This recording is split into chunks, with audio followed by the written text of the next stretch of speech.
Rosa Barría Segovia, que es licenciada en Trabajo Social, magíster en Clínica Psicoanalítica Relacional con niños y sus progenitores, diplomada especializada en abuso sexual infantil y también diplomada en intervenciones socioeducativas para niños, niñas y adolescentes en alta vulnerabilidad social.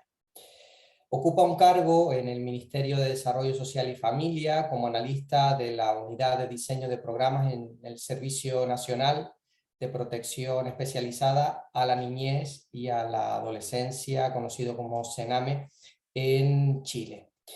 Y, por supuesto, es miembro, colaboradora y docente del Instituto Español de Trabajo Social Clínico y tutora del máster en Trabajo Social Clínico, el primer máster de la historia de nuestro país, que nos acompaña como tutora desde ya los niveles de especialista, haciendo esta labor tan importante de acompañamiento al estudiantado para que pueda progresar en sus competencias clínicas. Bien, pues esta Rosa nos va a hablar en su conferencia sobre nuevas miradas desde el trabajo social clínico para el abordaje terapéutico con niños, niñas y adolescentes.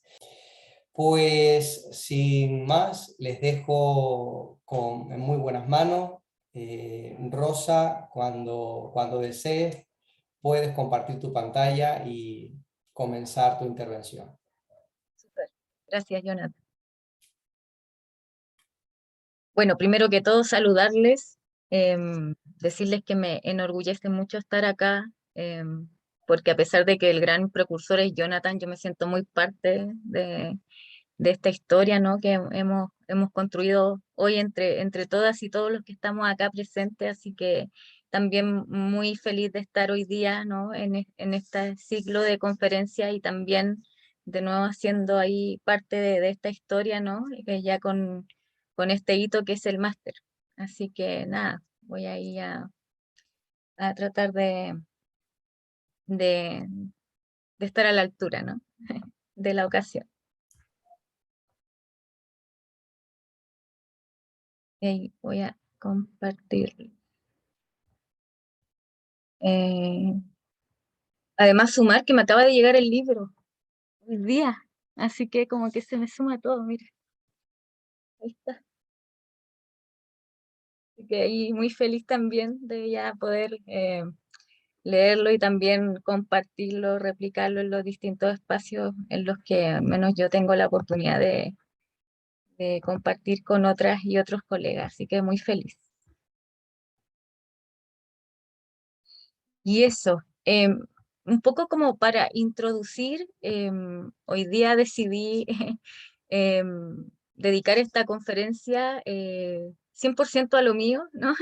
Que es un poco la relación que tiene el trabajo social clínico y todo el abordaje terapéutico con niños, niñas y adolescentes.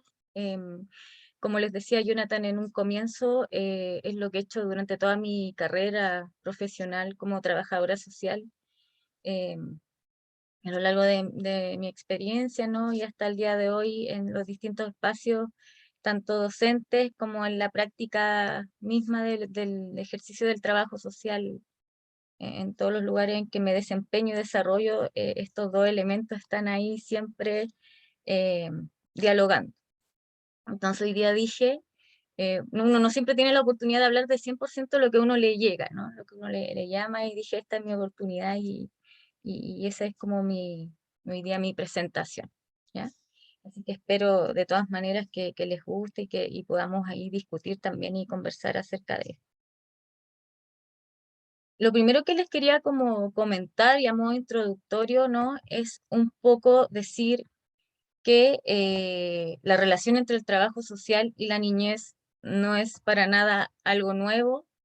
De hecho, desde los primeros como indicios o como de los primeros hallazgos históricos que tenemos de nuestra profesión y disciplina, vemos que estos dos fenómenos, ¿no?, o lo disciplinar con el fenómeno de la niñez o el abordaje a la niñez, están presentes, ¿no?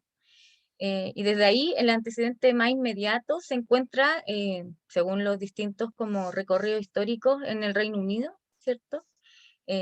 pensando en Inglaterra, que fue uno de los primeros países que experimenta los efectos de la industrialización a finales del siglo XVIII, ¿ya? Y además de manera muy especial. Esto porque acá, y ligado muy a la revolución industrial, se visualizan como las peores situaciones, ¿no? Que afectan principalmente a la población vulnerable de ese momento, ¿no?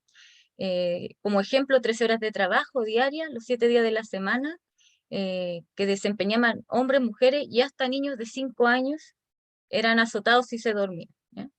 Y encadenados a sus máquinas si trataban de esconderse, salarios de hambre, condiciones de trabajo insalubres, multiplicación de tugurios, son como situaciones que se empiezan a enfrentar en este momento histórico y donde ya a partir del desarrollo de la cuestión social, ¿no? Empieza nuestra disciplina a manifestarse y a hacerse muy necesaria. Em, y ligándolo un poco también, ¿cierto? Como a lo concreto del abordaje con niños, podríamos dar por obvio, tal vez, o visualizar que el cambio en el abordaje específico con los niños solo podría efectuarse consciente y eficazmente mediante el concurso de un servicio social en la época, eh, confiado a un personal debidamente preparado y eficiente bajo todo punto de vista. Desde ahí es importante como señalar que si bien nosotros somos una disciplina que emana o emerge más bien como de la filantropía, se empieza a observar desde ya la necesidad y la capacidad propia, ¿cierto?, de estas mujeres principalmente, que tienen una principal vocación y un principal cuidado en la atención a niños y niñas, ¿no? Entonces, al menos desde acá, desde Chile, eh, que es de donde viene esta cita, se instala y se crea la primera escuela a partir de esta visualización, específicamente en el trabajo con la Casa Nacional del Niño, y se organizó en todos sus detalles, digamos, este nuevo servicio, esta nueva profesión, cuyos frutos se palparon desde el primer momento. Entonces aquí vemos, ¿cierto?, como muy ya ligado nuestra profesión al trabajo con niños. Y desde ahí también como comentarles como de nuestro ejercicio en los primeros años ligado a la niñez. Aquí tenemos, ¿no? Me encanta, me gustan mucho estas imágenes porque además fue de arduo trabajo poder como conseguirlas. Son imágenes reales de los años 20, 30 en el ejercicio del servicio social en aquella época, ¿no? Y aquí estábamos como muy vinculados en ese momento a la prevención del abandono de niños en un primer momento, y desde ahí también trabajando mucho el tema residencial em, con aquellos niños, ¿no? Que ya habían sido también abandonados, ¿no? O que habían quedado sin familia a partir de distintas situaciones a nivel mundial. Tal es el caso, por ejemplo, de la Claire Winnicott en Inglaterra, que también trabajó con niños y niñas en los años 50, en la posguerra, que habían quedado sin familia a partir de este suceso, ¿no? Como, en que muchas mujeres y hombres fallecieron y quedaron estos niños ahí sin familia. Entonces es como en un como una primera línea de abordaje. También realizar el despeje de ingreso de niños y niñas a los distintos como centros residenciales, ¿no? O distintos como lugares más bien de esta orden de cuidados. 3, como un tercer momento, acompañar los procesos y la situación social que originaron el ingreso del niño o la niña y procurarle la más rápida solución para al retorno a la vida en familia en aquellos que sí era posible, digamos, poder hacer este retorno.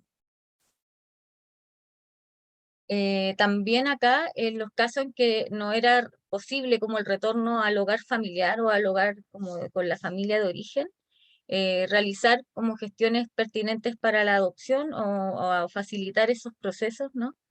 realizar seguimiento a todos los niños y niñas que fueran adoptados y apoyar procesos con estas familias también, y velar por un buen egreso de los niños y vigilar su suerte posterior.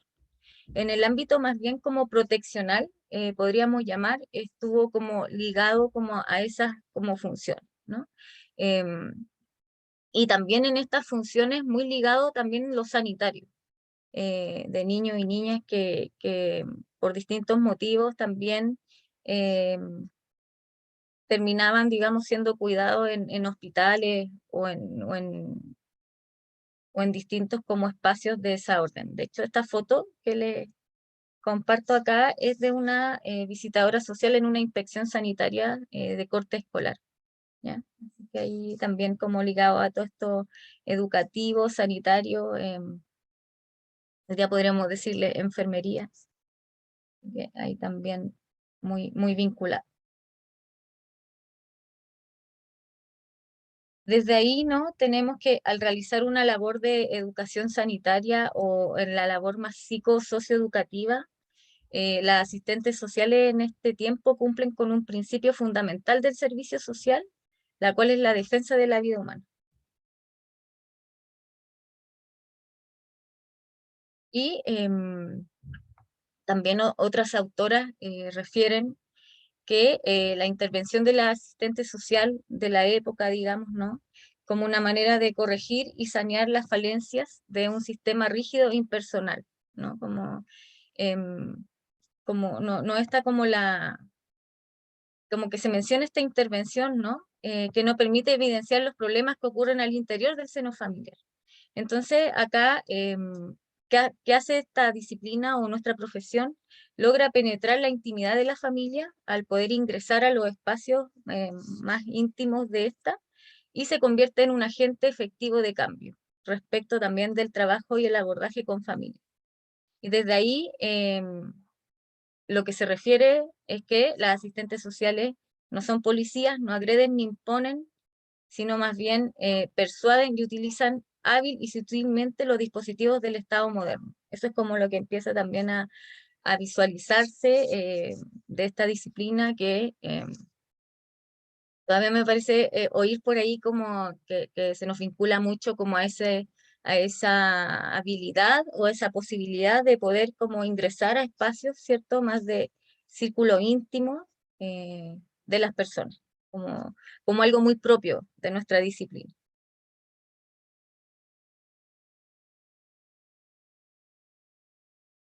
Entonces, también a partir del trabajo con niños y con familias, como sistema familiar, emana también como la mirada del casework en la época, ¿no? Y también cuando uno revisa distintos documentos o papers que hablan de esto, aparece, ¿no? Como el trabajo social de caso, que también se vincula mucho a la intervención con esta población, em, sobre todo ligado como a los casos más difíciles de tratar, ¿no? eh, que se le ha llamado en el último periodo como estos casos complejos, ¿no?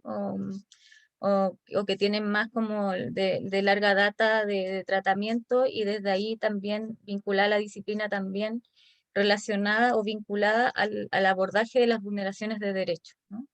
Y que desde los años 30 y antes ya era abordado en esta época exclusivamente por trabajadores sociales.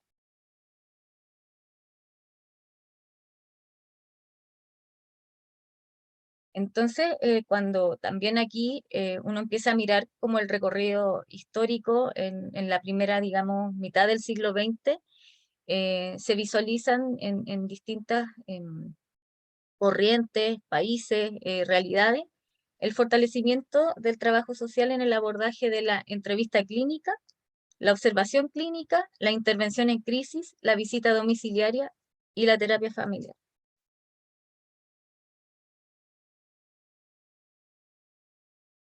Entonces, como haciendo aquí trayéndolo como a la actualidad, uno podría, de hecho, pensar o inferir, mencionar de que en realidad eh, las realidades, si bien son dinámicas, ¿cierto? Y son cíclicas, no ha cambiado tanto, ¿no? Como en nuestros quehaceres.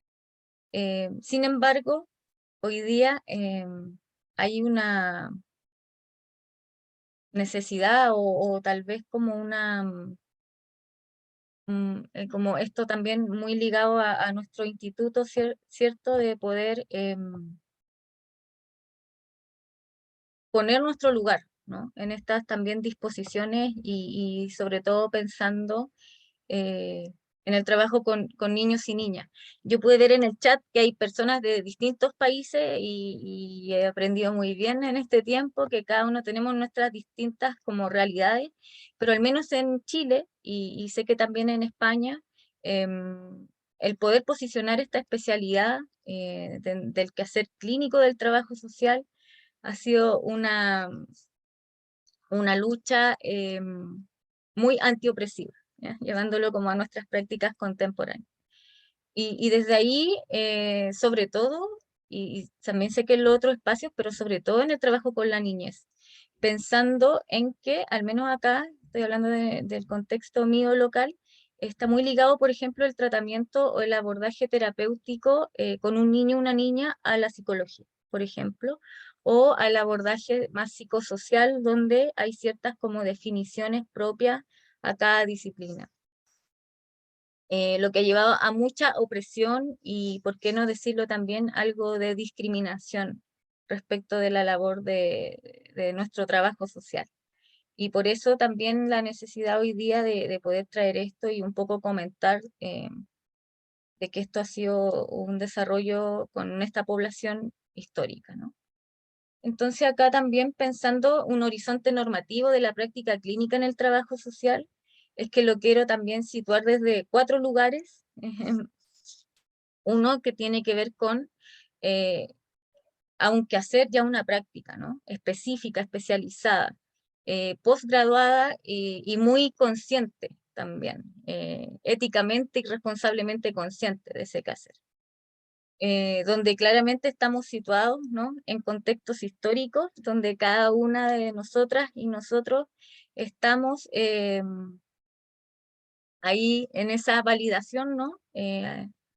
Luchando a partir de ese contexto. Con una filosofía u ontología en trabajo social desde lo clínico, desde lo terapéutico, en nuestras distintas miradas y epistémicas, ¿cierto? A la hora de trabajar lo terapéutico y considerando, por supuesto, los contextos hispanohablantes, ¿no? Que son muy propios. Eh, a diferencia del angloparlante, que tiene otros desarrollos y también otros focos de lucha de nuestro propio trabajo social. Entonces, en el fondo, estas son como las 4 pilares de donde yo también como sitúo este abordaje en la actualidad.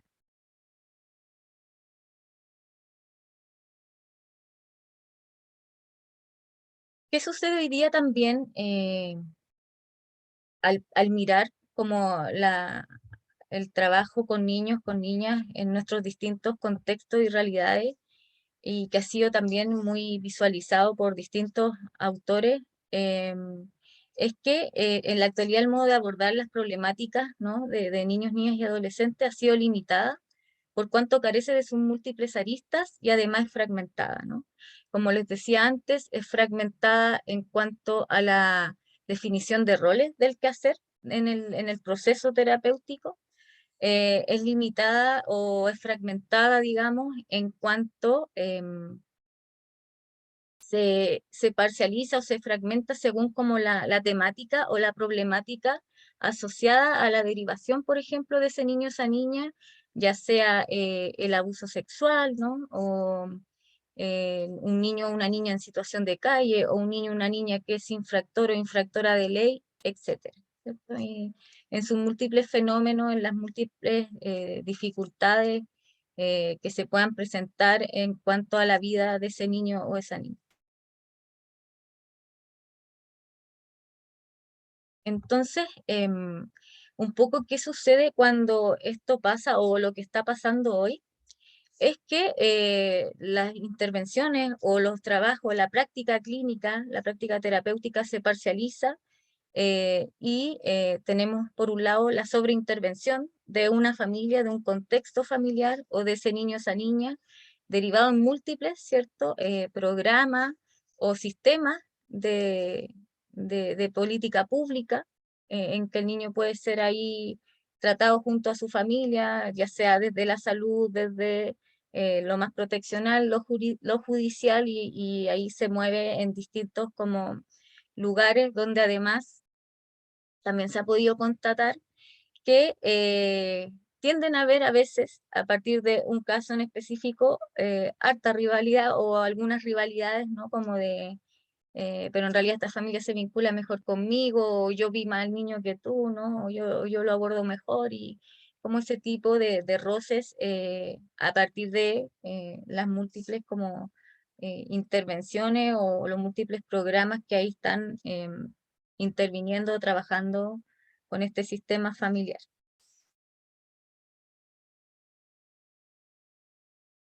Entonces, también a nivel territorial, ¿cierto? Hay problemas de articulación intraprogramas, donde no hay ahí un consenso o un ponerse de acuerdo, lo que finalmente afecta directamente a ese niño, esa niña y a su entorno, ¿no? A su familia.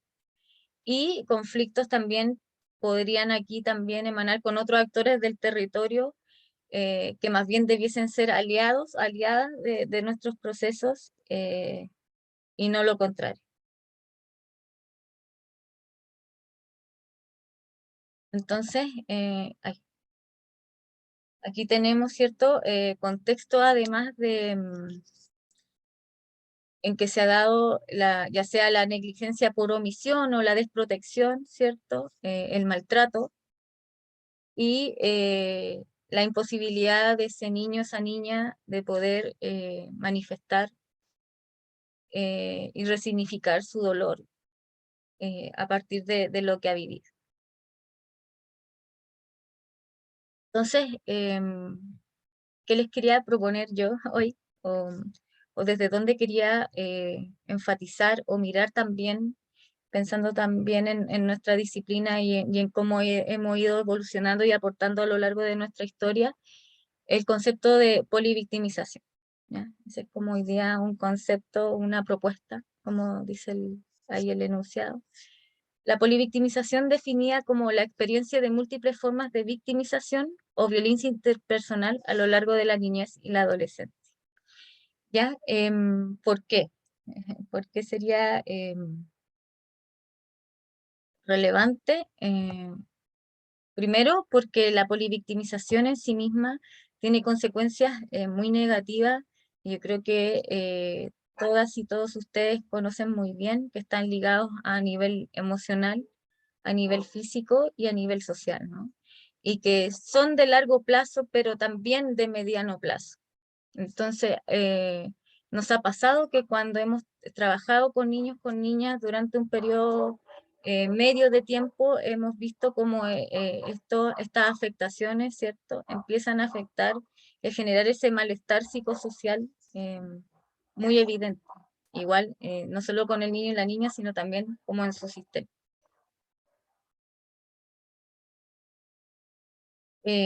Cuando uno habla de polivictimización, es imposible no mirar, ¿cierto?, el curso de vida de ese niño, esa niña, más allá del ciclo vital, que también es muy importante tenerlo en consideración, pero el enfoque del curso de vida pensando en las trayectorias de los niños, las niñas y adolescentes, sobre todo cuando están enfrentados a este tipo de situaciones que se vuelven traumáticas, ¿no? Entendiendo aquí el trauma como todo acontecimiento en la vida de una persona, caracterizado por la intensidad, por la incapacidad de responder a él adecuadamente y por los efectos patógenos que esta situación provoca en la organización eh, psíquica de las personas. Y cómo esta trayectoria, ¿cierto? De muy corta edad, porque, porque los niños y las niñas, digamos, no han vivido tanto como los demás, obviamente, están marcados por puntos de transición que en realidad terminan siendo puntos de quiebre en sus vidas, más bien que como hitos, ¿no? Em, en general nuestras transiciones tienen que ver con salir de la escuela, nuestras primeras como relaciones amorosas, ¿no? Eh, haber logrado tener un título profesional, por ejemplo, hijos, hijas, quienes los tengan, matrimonio, y esos son nuestros puntos de transición y ciertos puntos de quiebre más bien dolorosos están ligados, eh, todos hemos vivido, por supuesto que situaciones de violencia y tal vez, ¿por qué no?, traumáticas, pero en general está también asociado a duelo, a pérdidas, ¿no? Sin embargo, en la vida de estos niños, estas niñas, estos puntos de transición, más que hitos, son estos puntos de quiebre y que están ligados a situaciones y experiencias muy violentas y muy traumáticas. Por eso es necesario, desde mi posición al menos, de donde yo lo planteo, poder mirarlo desde ahí y no solo desde el desarrollo o lo esperado desde el ciclo vital, ¿no? Sino más bien considerar que un niño de 12, 13 años con esta trayectoria de vida, donde ha sido constantemente vulnerado, maltratado, ¿no? Desde distintas victimizaciones interpersonales, claramente tiene una trayectoria muy distinta a la mía, ¿no? Entonces, por eso también es importante ahí como considerar estos puntos. Entonces, también aquí importante además considerar que hay una relación con que el daño es remarcablemente lineal, ¿no? Como en esto que les decía yo, como en esta trayectoria de vida, en estos puntos de quiebre, decir que 2 victimizaciones son peor que una, 3 son peor que 2, y 4 son peor que 3, y así sucesivamente. Y aquí se da, digamos, por cuanto quienes han estudiado este fenómeno de la polivictimización, que hay características además del ambiente que facilitarían la posibilidad de un niño o una niña de vivir situaciones de este tipo, ¿no? Y estas situaciones están ligadas, eh, por un lado, a la violencia, ¿cierto? Eh, mucho también al desorden, a la falta de hábitos. Aquí ya vamos hablando como del entorno más íntimo, al entorno familiar.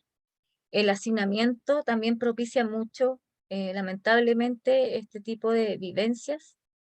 La falta de acceso o la falta de oportunidades a prestaciones estatales o de la política pública por parte de esta familia. También adultos, personas adultas que por su múltiples aconteceres, ¿cierto? Son familias que están multiestresadas o multiacontecidas y que además carecen de redes de apoyo, de soporte de otros adultos o otras personas que puedan sostener y apoyar la crianza. Eso también sería una característica que facilitaría experiencias de polivictimización hacia ese niño, esa niña, ¿no? Y digamos, ahí también las violencias más intrafamiliares también son parte de este círculo, de estas características que facilitarían o que habilitarían como esta posibilidad de vivir experiencias de este tipo.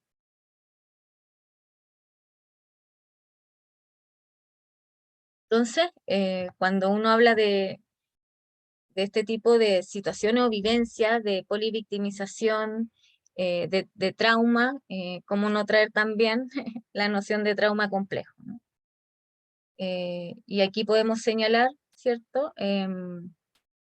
Que estos niños, estas niñas que han vivido este tipo de situaciones estarían expuestos a este trauma complejo y que según Van der Kolk sería la exposición continua tanto en niños como en adultos, a traumas interpersonales crónicos que en su curso presentan trastornos psicológicos. Entonces, es importante esta cita porque en realidad, por ejemplo, alguien que, o un joven, un adolescente que consume drogas, por ejemplo, o un niño, una niña, un joven que termina o que en su adolescencia se encuentra en situación de calle, o que tiene algún malestar más bien de salud mental, sería más bien una consecuencia de esta trayectoria y no el problema en sí mismo, a partir de todo lo que ha vivido, ¿no?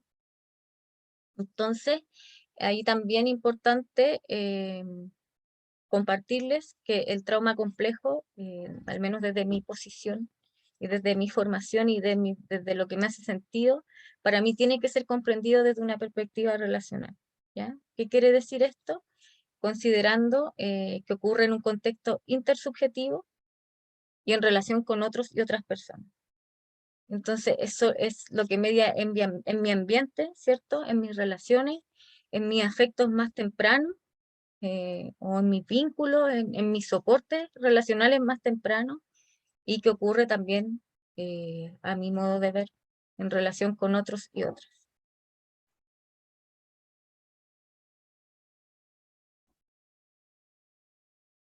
Entonces, aquí como poniéndole un título, ¿cierto? Al trauma complejo relacional, entendido como las experiencias reiteradas de carácter traumático, que principalmente ocurren en los primeros años de vida y que involucran a las principales figuras de apego, ¿ya? Esto porque en general, y yo creo que hoy día está muy desarrollado, ¿no? Teorías de apego, teorías de vínculo, ¿no? Em, en los primeros años de vida es cuando el ser humano, o en general, yo creo que tal vez los seres vivos, em, sabemos si tenemos como la posibilidad, o el sostén de un otro, ¿no? O una otra. O si más bien, da mi contexto ambiental y mi posibilidad de relacionarme, más bien voy a tener que desplegar estrategias de sobrevivencia, ¿no? A falta de alguien, de un sostén, ya sea a falta de esa persona que me sostenga, o si más bien esa persona por sus propias situaciones personales y sus condiciones relacionales tampoco puede brindarme ese sostén, ¿no? Ese afecto primario o ese vínculo, ese apego seguro, como le llama Bowlby, ¿no? A esto que estoy comentando.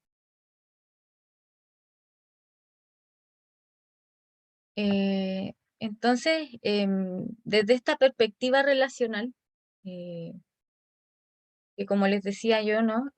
Ocurre en un contexto con otro y con otra, eh, implica desde el trauma tomar en cuenta factores externos y que en otras palabras, y como les decía anteriormente, corresponde a la dependencia, ¿no?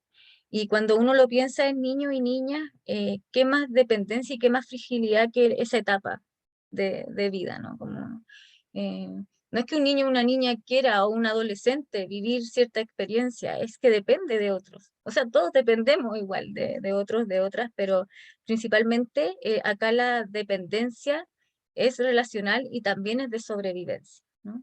Podríamos decir, como de algo vital. Entonces, eh, ahí como un poco se avala como esta perspectiva, ¿no?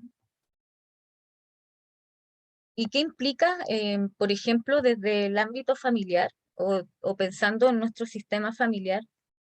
Incluye la revisión de pautas transgeneracionales, ¿no? Por ejemplo, si uno quisiera mirar, revisar y también abordar, entendiendo la situación y la vida de ese otro adulto, adulta, mirar esa cultura y mirar no solo esa cultura familiar, sino también comunitaria, que permita profundizar en el sentido y significado que adquiere la experiencia de transgresión para las personas significativas de estos niños niñas y adolescentes. Y desde ahí, esto para mí ha cobrado mucho sentido y relevancia en los últimos años, porque, y hablando ya de una experiencia, de mis experiencias personales como trabajadora social clínica en estos contextos, comentarles que yo trabajé mucho tiempo con niños en situación de calle, ¿ya? Alrededor de 7, 8 años, y me pasaba mucho a mí esto de sentir no sé si tan como explícitamente, pero un poco sí, al adulto, a esa adulta que había dejado que ese niño viviera en la calle, sentirlo como algo como enemigo, ¿no? Como algo que, ¿cómo es posible que un padre, una madre, deje que su hijo viva en esta situación, ¿no? Y expuesto a tantas amenazas y a tantas otras victimizaciones que vive un niño, una niña en la calle. Y después, ya cuando uno va, ¿cierto?, desarrollando el ejercicio terapéutico y también uno va creciendo en lo personal y madurando y además se va formando y va comprendiendo estos otros como experiencia o esta otra formación, uno va entendiendo que ese adulto, esa adulta también probablemente haya sido un niño o una niña que haya vivido situaciones de corte traumático, ¿no? Y desde ahí no es que ese adulto o adulta no quiera cuidar a este nuevo niño, sino que no puede, no puede, ¿no? A partir de su propia experiencia o más bien a partir de la cultura no sabe y puede pensar de que esa es la forma de criar, ¿no? O la mejor forma de criar. Entonces ahí yo también como que aprendí en el camino de que en realidad nadie no quiere cuidar a un otro porque sí, ¿no? O nadie no quiere tener este vínculo, esta relación o sostener a un otro simplemente porque no quiere, ¿no? Sino que hay muchos factores contextuales, ambientales que están dando ahí cuenta y vueltas en esta crianza y por eso es que aquí Michael White me resuena bastante con esta cita, ¿no? Como ir mirando ahí también cómo todas estas cosas, cómo estos significados se desprenden y cómo uno también lo puede relevar como un recurso, ¿no? Como, bueno, este adulto ha vivido experiencias igual que este niño o peores y está aquí, ¿no? Y lo tengo enfrente y si bien no puede a lo mejor hoy día proteger del modo más adecuado, tiene ese interés y está acá y lo tengo aquí, ¿no? Como un sobreviviente, una sobreviviente. Entonces, eh, por eso es que me hace también mucho sentido mirar a ese adulto, a esa adulta que también está ahí, ¿no?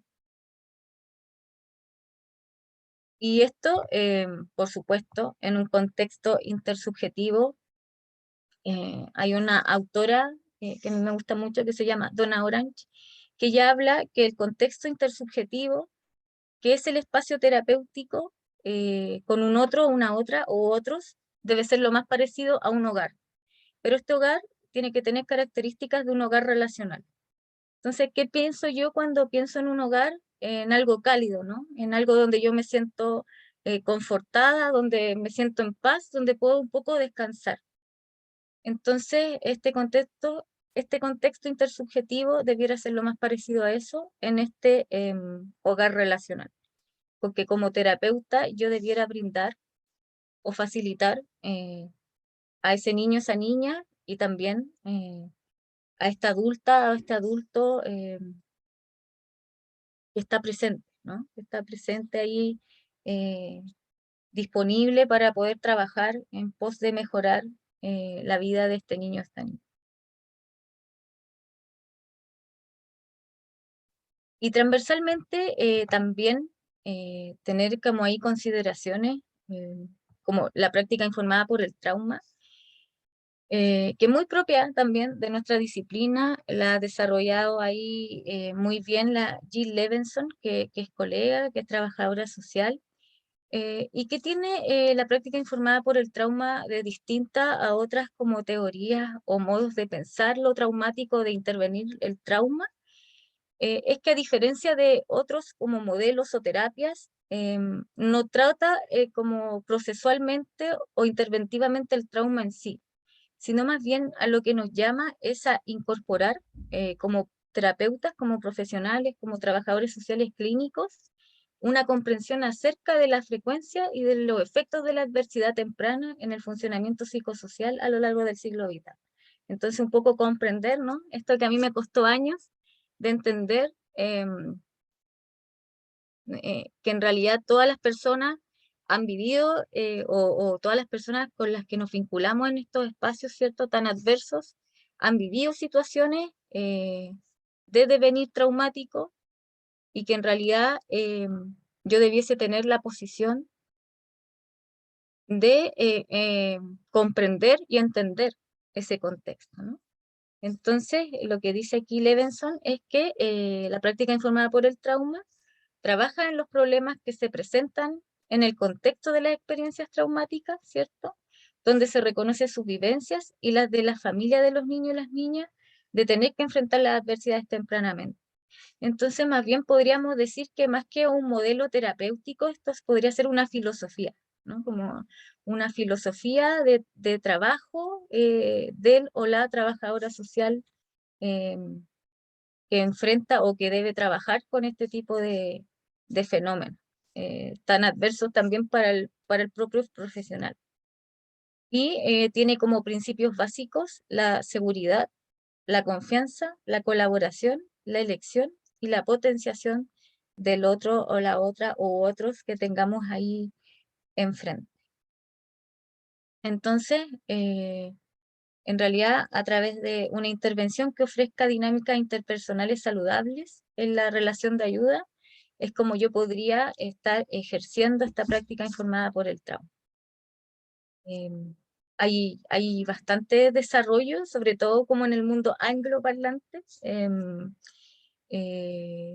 Algo que cuando uno lo lee, sobre todo desde miradas más de la antiopresión, hace mucho sentido, ¿no? Así que por eso es que yo también se los traigo hoy, porque además conversa con el otro planteamiento desde la psicoterapia relacional y conversa con nuestro ejercicio pleno, no solo en nuestra especialidad como trabajadores sociales clínicos, sino que en lo amplio que respecta a ejercer el trabajo social. Entonces, también a mí me pasa mucho que siento como de repente a veces como cierta convergencia o divergencia, perdón, o como que hubiera una repulsión, ¿cierto?, del trabajo social a lo más psicoanalítico, ¿ya? Y yo creo que la mirada relacional del psicoanálisis en general, y es lo que estaba hablando durante este rato, puede aportar mucho a nuestro quehacer. Esto desde, por ejemplo, el diálogo analítico, en cómo los trabajadores sociales tenemos esa capacidad histórica, por ejemplo, de ingresar a espacios más íntimos y de conversaciones donde muy pocas disciplinas o profesionales logran ingresar, ¿ya? Un diálogo que nosotros no ejercemos desde el control, por como muchos tal vez quieran llamarlo o decirlo,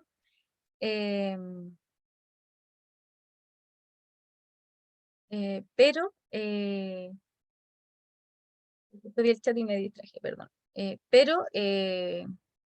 Pero nosotros tenemos esa habilidad, ¿no? Como de poder tener este diálogo, no solo de saber como una pauta de entrevista o de tener información, sino que efectivamente poder llevar este diálogo a otro nivel que no solo nos permita evaluar, sino también estar pensando ya el cómo vamos a planificar nuestras sesiones, ¿no? Nuestros planes de trabajo, de tratamiento, de intervención.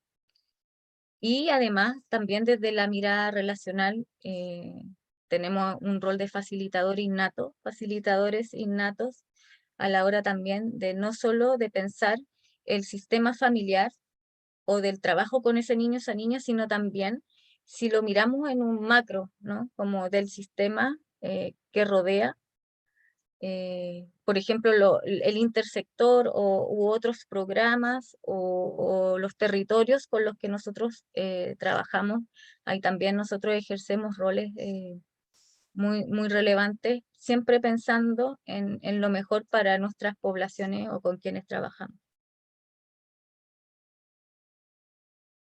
Y desde ahí, ¿no? Para mí, o de este modo también, desde estos autores, la clínica relacional proporciona contextos de comprensión para los y las trabajadoras sociales en los esfuerzos para conectar de forma biológica, psicológica y social la mirada, ¿no?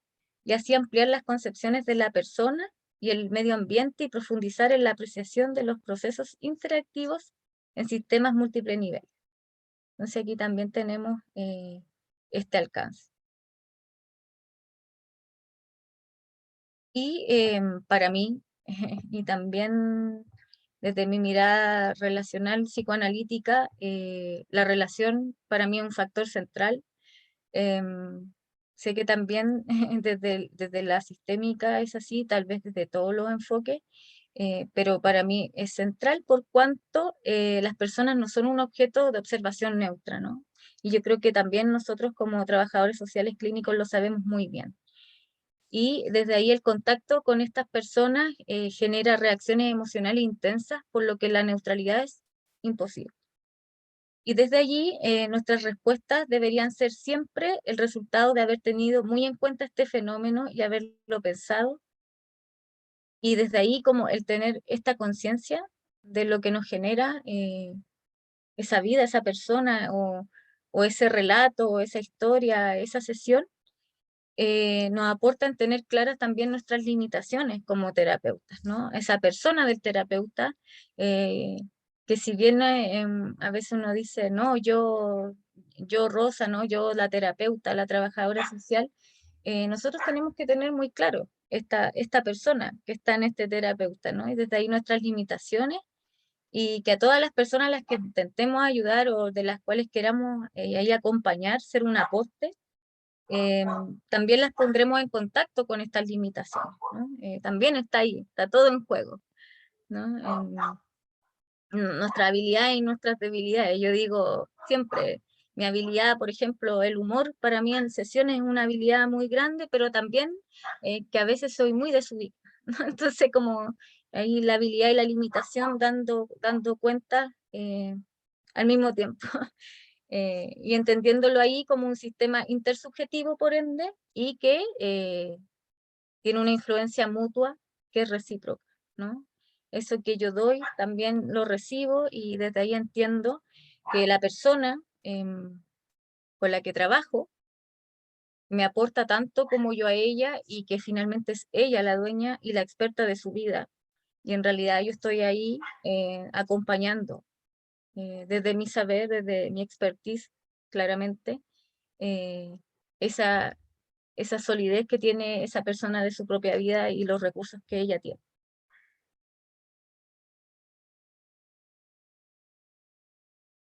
Entonces, para mí, como aquí ya haciendo, eh, ir cerrando y dejarle ahí el espacio para poder conversar, desafíos que para mí están en el trabajo social clínico, en el abordaje de la niñez o en estos contextos que les estuve aquí tratando de resumir, es el rol del trabajo social en estos contextos, por un lado, ¿no? ¿Dónde estamos, dónde nos situamos hoy día? ¿Quiénes somos en este abordaje? La dicotomía, les pongo yo acá, de las duplas psicosociales, ahí ustedes me podrán comentar quienes no son de Chile, pero al menos acá en nuestro contexto nacional, eh, esto está muy como normalizado, y no digo que sea malo siempre y cuando fuera algo efectivamente interdisciplinar, ¿no? En que tanto la psicología o quien sea quien tenga yo de dupla me aporte y yo aporte de mi disciplina en eso. Pero hoy día más bien lo que hay una segregación de funciones donde en realidad yo hoy día podría decir psicólogo es el experto en trabajar con niños, trabajador social, el experto en trabajar con la familia, pero más bien desde una mirada desde el control social. Al menos así se observa cuando lo miramos desde los mandatos de política pública a hacer. Eh, como cada uno hace su parte y ninguno puede irrumpir como el proceso del otro, ¿no? Pero en general ahí lo que pasa es como, ¿qué sucede cuando un niño o una niña más bien se vincula con este profesional del trabajo social y no con el de la psicología o viceversa, ¿no? Como, no hay mucha flexibilidad al pensar esta dicotomía. Por eso lo pongo ahí como en blanco y negro, ¿no? Y no como algo tan flexible. Y tres, también ahí la realidad actual de los niños, niñas y adolescentes no solo pensando en los contextos que hoy día les traigo acá a este espacio, sino también todo lo que ha llevado el encierro, por ejemplo, ¿cierto? El fenómeno mundial de la pandemia, eh, el encierro, el post-encierro, esta demanda, ¿cierto? Como idea de querer vivir como en un mundo que de nuevo se sitúa normal, pero que en realidad de normal no ha tenido mucho, al menos en este último periodo. eh, y qué ha pasado también en esta realidad, sobre todo pensando en la salud mental o en la prevención de esta salud mental con esta población, ¿no? Como que tanto hemos considerado ahí esa mirada.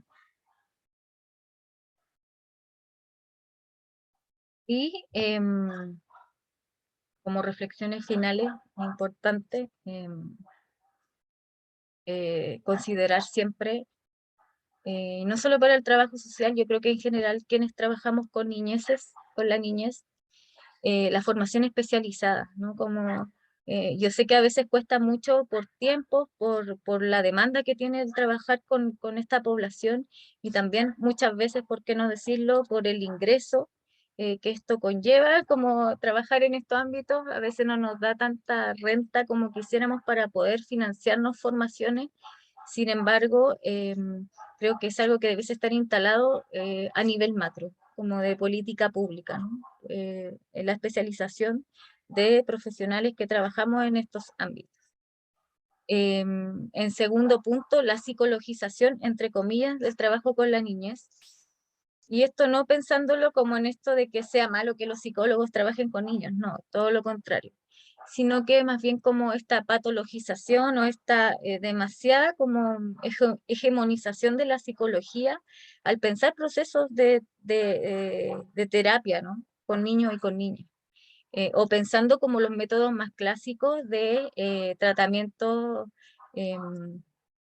de habla y escucha, ¿no? Y no pensar como en otras formas, como terapias complementarias, todo tipo de ellas, o más bien cosas más eh, que están ligadas como a lo corporal, ¿no? O sensitivo o artístico, como otro tipo de formas de trabajar con nuestras niñeces, ¿no? Que puedan a ellos hacerles más sentido, tal vez para ese momento, que la sesión más clásica de la terapia que conocemos, ¿no? Y en un punto 3, y lo digo a título también de experiencia personal, el aporte que ha sido para mí como terapeuta, la supervisión clínica en el trabajo social y en mi quehacer profesional. eh, para mí como pensando en la transición, en mi trayectoria, este sería un antes y un después, el vivir estas experiencias de supervisión. Y hoy día se me hace muy imposible al menos pensar mi quehacer sin este espacio de supervisión, ¿no? Desde ahí también como mi motivación y también hoy día mi desafío de acompañar a otras y otros colegas en este espacio hoy día como supervisor, el cual sin embargo también superviso, ¿no? Eh, Me mantengo también yo en esa práctica de la metasupervisión. Así que ahí también lo pongo como una reflexión, un desafío del quehacer. Así que eso, y muchas gracias por escucharme. Ahora les escucharé yo a ustedes, a quienes quieran ahí comentar, debatir, reflexionar de lo que les he traído hoy. Muchas gracias. No sé, hay quien quisiera, aquí tengo igual hartas cosas. Voy a leer y ustedes ahí me abren micrófono que quiera comentar, debatir, como les decía recién. Dice aquí Paula, soy trabajador social en Portugal, he estado asistiendo a sus conferencias y he aprendido mucho. Muy interesantes sus enfoques como trabajadores sociales clínicos en diferentes temas. Estoy muy agradecida. Siento no poder hablar oralmente porque no hablo español, pero te entiendo muy bien. ¿Estarán disponibles estas conferencias en alguna plataforma? Jonathan comentó que esto está siendo grabado y que después les va a llegar a los correos a los cuales se inscribieron estas presentaciones. Y no te preocupes por no poder hablar oralmente, porque yo te entiendo muy bien, Paula, porque me pasa me pasa informaciones, sobre todo americanas, en que me pasa lo mismo. Así que no hay problema con eso. Muchas gracias, Rumilda. Ah, aquí Alonso me pregunta cómo explicar de manera general qué son las duplas psicosociales. Ya, mire, lo que pasa es que en Chile al menos, no sé si en otros países, casi todo el desarrollo de nuestro quehacer se plantea en el ejercicio de duplas con un psicólogo, como trabajador social psicólogo. ¿Ya? Entonces, y por eso le llaman como duplas psicosociales.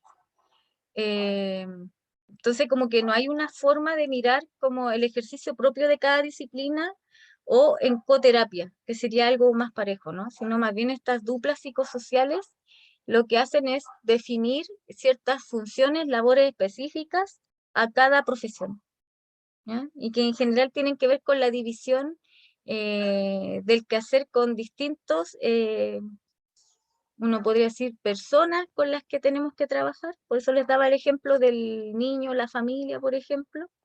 Y también como distintas, como la intervención terapéutica individual la hace el psicólogo, la intervención con redes la hace un trabajador social. Y esas como definiciones de tareas que son, yo creo que bastante limitadas a la hora de pensar lo macro que es esta conflictiva, es lo que yo un poco cuestiono, ¿no? Eh, Fátima pone, soy trabajadora social de El Salvador, eh, y muchísimas gracias por facilitar este espacio de aprendizaje. Yo tengo una consulta. ¿Cómo se podrá ayudar a un niño de 11 años que en ocasiones se hace pupú por las noches? Era pipí el trauma que sufrió el abandono de su madre al tener 1 año y medio. Ah, un saludo desde El Salvador. Wow, sí, no, es complejo, complejo, porque finalmente, claro, tiene que ver como con su... Y perdón Fátima, es que ¿tú trabajas con este niño de 11 años? ¿Dónde está Fátima? No la veo.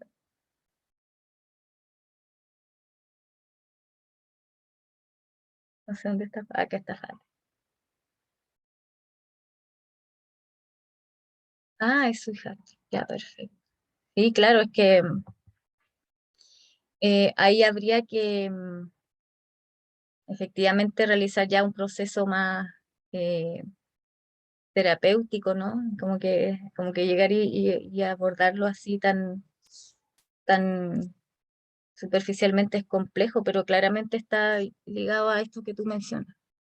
Entonces, claro, eso él tiene que ahí elaborarlo, trabajarlo, ¿cierto? Y poder también como resignificarlo, eh, expresarlo tal vez, manifestarlo para poder tratarlo. Gracias, gracias, Kenia. Me encanta acá Lucía dice, ¿podrías recomendar lecturas para introducir en el tema de la terapia con juventudes?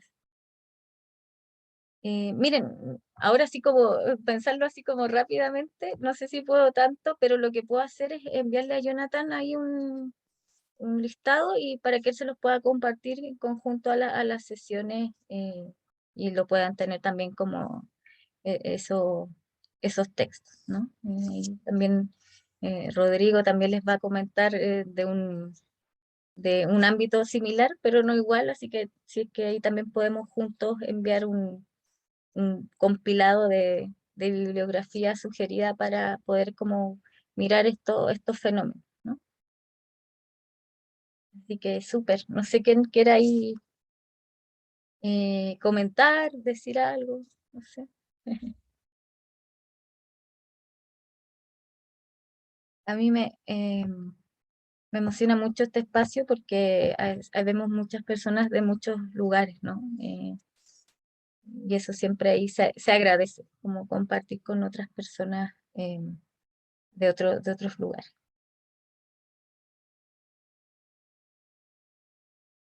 Dice Paula, Rosa, disfruto mucho de su presentación. Me gustaría muchos trabajadores sociales que trabajan con niños en Portugal, es decir, en las comisiones y protección de menores. Trabajo con adultos con problemas de adicción a las drogas y sus familias. Era importante entender que el trabajo social se está afirmando en esta área de trabajo porque lo hacemos muy bien. Ahí de todas maneras.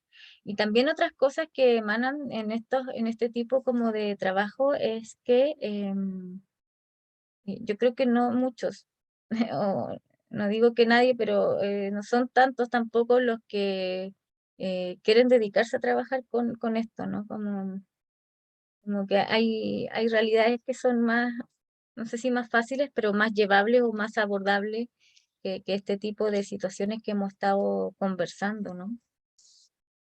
Así que no, ahí también para todas y todos hay agradecer como esa motivación y el estar aquí compartiendo, como aprendiendo entre todas y todos este lugar, ¿no? En el que nos nutrimos.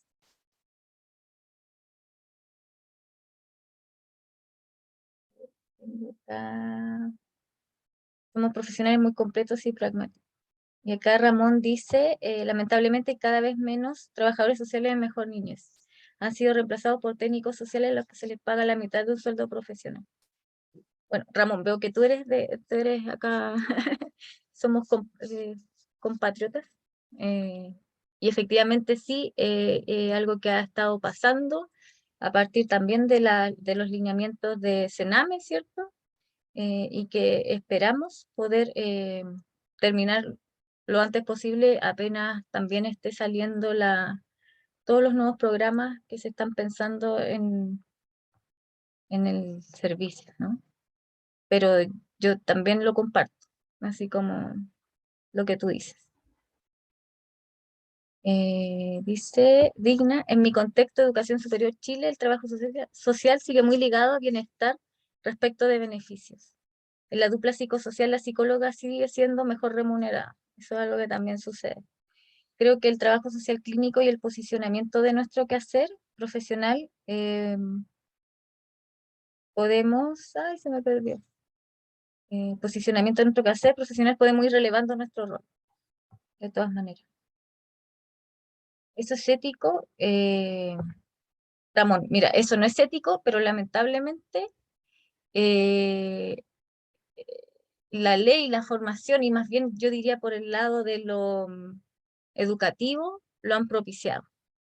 Y esto muy a modo personal, yo el año 2018 o 19 intenté atajar eso, digamos, con la ley de que volvía a instalar al trabajo social como una disciplina profesional eh, universitaria, pero lamentablemente esa ley tiene un hoyo, un vacío legal que dice que los profesionales que fueron titulados hasta cierto año podían como seguir ejerciendo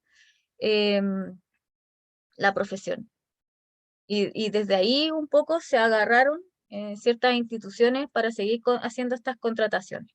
Por eso te digo yo que ahora solo va a ser posible de atajar con la instalación de la nueva ley, ¿ya?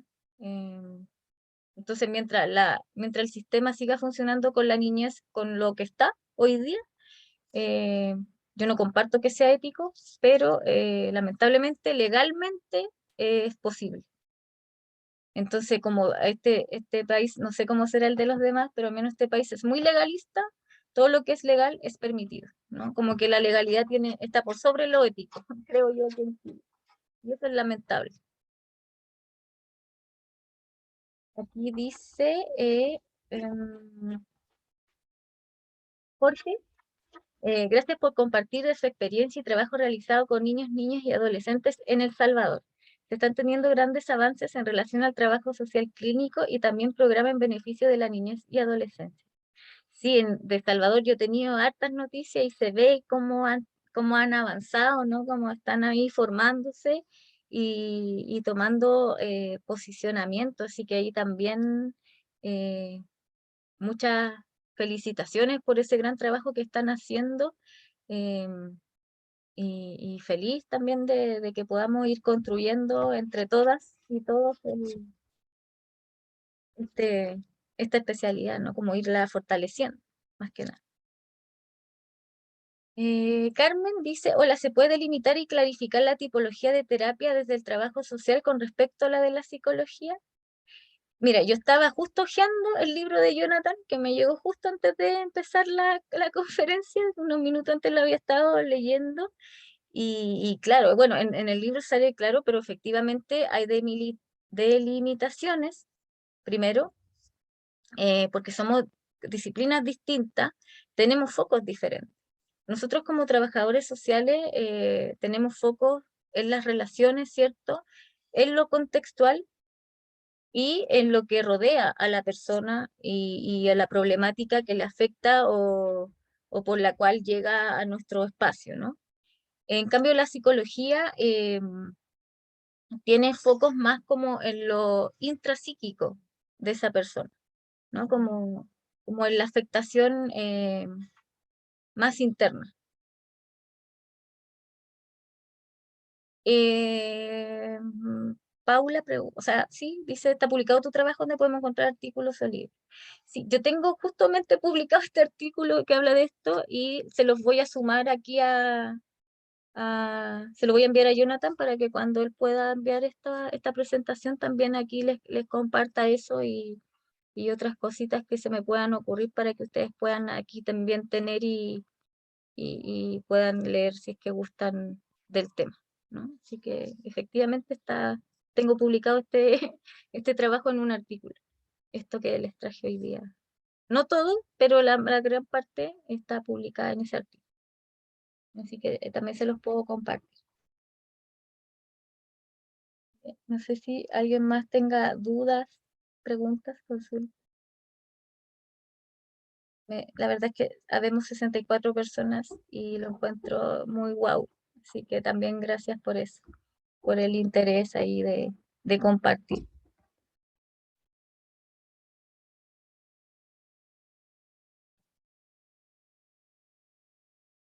Dice a Amadori, hola Rosa, ¿cómo se aborda desde el trabajo social clínico el trauma en la persona adulta que sufre trauma por abusos sexuales en la infancia? Gracias. La verdad es que es muy importante la pregunta que haces, porque yo creo que efectivamente, ya sea un niño o un adulto que haya podido elaborar y, ¿cierto? Y verbalizar o develar una situación abusiva en su niñez, em, el caso es que uno debe llegar, ¿cierto? Como a ese de venir más temprano o a esas relaciones, esos vínculos más temprano y qué pasó ahí, ¿no? Como si es que tuvo ese sostén, como qué pasó, ¿no? Como, y desde ahí poder sostener y contener como el proceso, ¿no? De primero poder verbalizarlo y agradecer eso, reconocer lo sobreviviente que ha sido esa persona, ¿cierto? Eh, la valentía de compartirlo y desde ahí poder elaborar lo que la persona quiera, claramente, como que de eso de ella ha quedado. Ahí pasa muchas veces, yo me he dado cuenta desde mi propia experiencia que con adolescentes mayoritariamente debo decir que he trabajado, eh, que para los adolescentes, al menos las adolescentes, más que el hecho en sí o la experiencia en sí misma, que sí se torna traumática, pero más que eso, lo que le ha quedado como secuela o lo que ha sido doloroso y que no han podido como poder como expresar o trabajar, tiene que ver con la respuesta a esa experiencia, en cómo los otros han reaccionado, como quién le creyó, quién no le creyó, ¿cierto? Quién le contuvo. eh, Muchas veces suele darse eh, que los niños y las niñas han contado este tipo de experiencias, ¿cierto? Y no les creen, o no les quieren creer, o lo minimizan. Entonces, en esos casos, más bien yo me he enfocado en trabajar como en esos ámbitos, ¿cierto? Como primero de ser este hogar relacional que les decía, de poder contener y decir, yo valoro que tú estés aquí diciéndome esto, el compartirlo, yo sí te creo, ¿cierto? Yo estoy ahí para ti, no dudo para nada de tu relato, y ya solo eso, de verdad que ha sido impactante, que sí lo valoran muy positivamente para poder reconstruir esa experiencia, ¿no? Bueno, por un lado como eh, resignificarla y reconstruir como ese proceso de su vida, ¿no? Como de alguien que sí les ha creído, que sí les está acompañando, ¿no? Entonces, eso por un lado, y después que la persona quiere claramente también ofrecer posibilidades más legales, de salidas legales, ¿cierto? Si que la persona ya es mayor de edad, de poder denunciar y también acompañar eso. Acá tenemos como una ley de siempre me cuesta esta palabra, perdón, imprescriptibilidad del abuso. Aquí tiene, las personas adultas pueden denunciar ciertas vivencias, experiencias que han vivido en la niñez a partir de esa ley, al menos. Entonces ahí también, a veces, lo judicial, si bien es más duro, es más rudo, para las personas también tiende a ser muy reparatoria, como ver que su agresor, su atacante, su ofensor, eh, pague, de cierto modo, ¿no? Y a veces, no sé si tanto como con la privación de libertad, pero al menos sí como en esto, como en esto de que se sepa que esta persona es abusadora. Entonces ahí también para algunas personas eso también puede ser muy, muy reparador en sí mismo, como ese acto de sentirse acompañado en ese proceso. Así que también puede ser ahí una posibilidad paralela, obviamente. Gracias, Rosa, por tu respuesta. Muchísimas gracias. No, gracias a ti, Amadori, por el interés. Marvin me pregunta si tengo documentación relacionada al proceso de intervención. Sí, sí, tengo, y como le había comentado, se los voy a enviar a Jonathan, porque ahora sí como llegar y mencionarlo, no lo tengo tan, no lo tengo tan ahí, y me gustaría como pensarlo bien para enviarles cosas interesantes que les puedan ahí aportar, así que se los voy a compartir a Jonathan para que él se los remita a ustedes en conjunto con la presentación que está siendo grabada hoy.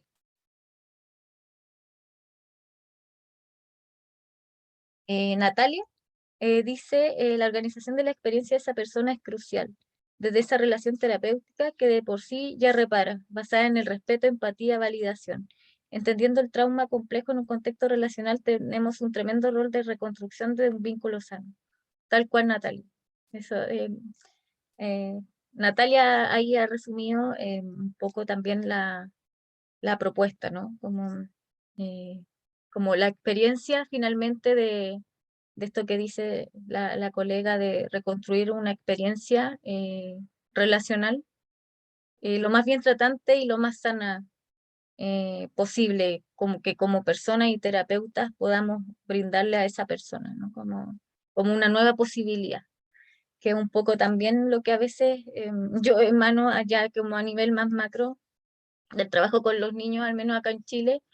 Esto está tan mal, se ha hecho tan pésimo que yo al menos digo, no sé si que todo lo que se está haciendo va a ser mejor, no puedo ver el futuro, pero yo hoy día al menos digo que sea distinto, una experiencia distinta, ¿no? Una posibilidad distinta.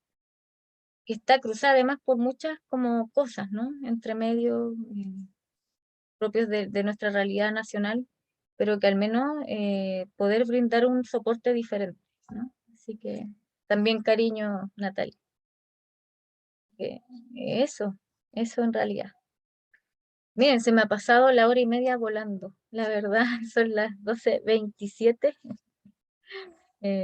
Ha sido un gusto, ha sido muy agradable, de verdad, me he sentido muy cómoda. Estos eventos a mí en general siempre me dan un poco de nerviosismo, pero hoy día ya igual es como ese nerviosismo eh, agradable, necesario también, que después que siento el nervio digo que bueno que todavía me pasa. Así que nada, me he sentido muy cómoda, de verdad. Así que muchas gracias, en serio.